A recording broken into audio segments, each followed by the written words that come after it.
Hello friends, good morning. কেমন আছো তোমরা সবাই? আশা করছি ভালো আছো। তো এটা আমার ফার্স্ট ব্লগ ভিডিও। যদি তোমাদের ভালো লেগে থাকে অবশ্যই লাইক কমেন্ট করে পাশে থেকো।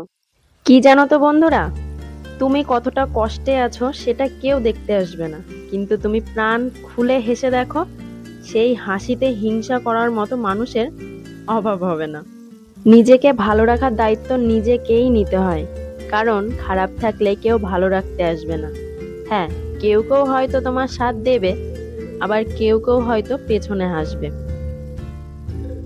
যাকগে, বাদ দাও। এই সমস্ত কথা বলতে বলতে আমার দেখো ঘরটা ঝাড় দেওয়া হয়ে গেল। এবার আমি ঘরটা মুছে নিচ্ছি। বাবান যেহেতু এই টাইমে ঘুমায়, তাই আমি নিশ্চিন্তায় তাড়াতাড়ি কাজগুলো শেষ করতে পারি।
তো ঘরের কাজ শেষ করে চলে এলাম বাইরে, উঠোনটা ঝাড় দিয়ে দুয়ারগুলো লেপে নেব।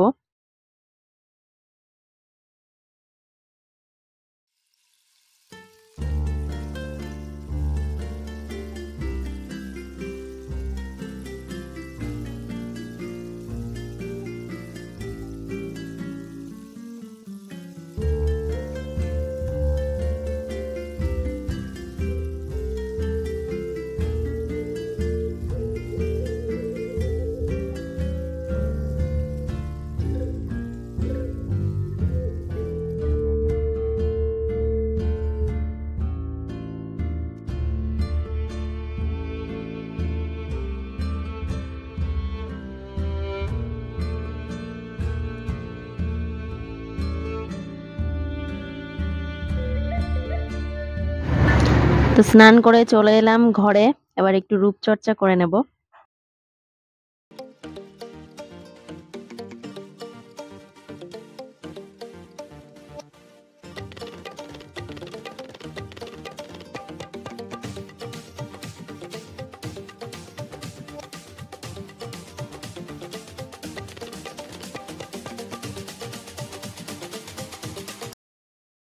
এবার মাথা আঁচড়ে সিঁদুরটা পরে নেব, তারপর গিয়ে রান্না বসাতে হবে।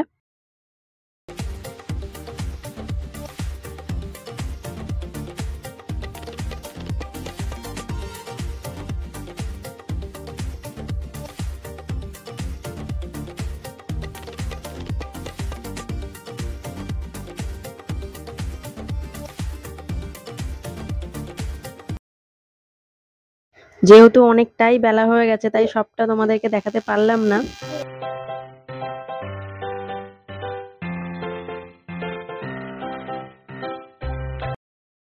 তো আজকে রান্না করেছি ভাত, আলু কচু তরকারি, ছিম চচ্চড়ি আর আমাদের বাড়ির গাছের লাল বকফুলের বড়া। রান্না হয়ে গেছে, এখন খেতে বসবো। খাওয়া দাওয়া করে কিছুক্ষণ রেস্ট নিয়ে বাবুকে স্নানও করানো হয়ে গেছে, এখন স্কুলে দিতে যাব, তাই বাবুকে রেডি করাচ্ছি। প্রতিদিন স্কুলে যাওয়া নিয়ে ঝামেলা বাঁধে, ও কিছুতেই স্কুলে যাবে না, আর যদিও স্কুলে জোর করে ওকে দিয়ে আসি, আসার সময় বাড়িতে আসতে চায় না।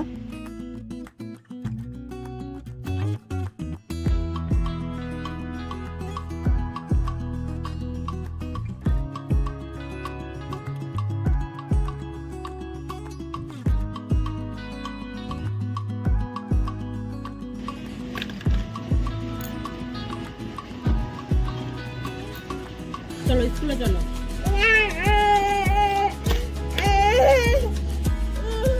তো ফাইনালি বাবুকে স্কুলে পৌঁছে দিয়ে বাড়ি এলাম। সকাল থেকে একটা বড় যুদ্ধ হয়, যদিও এটা প্রত্যেকদিনের যুদ্ধ। তবুও কিছুটা তোমাদের সঙ্গে শেয়ার করলাম। যদি ভালো লাগে তাহলে লাইক কমেন্ট করো।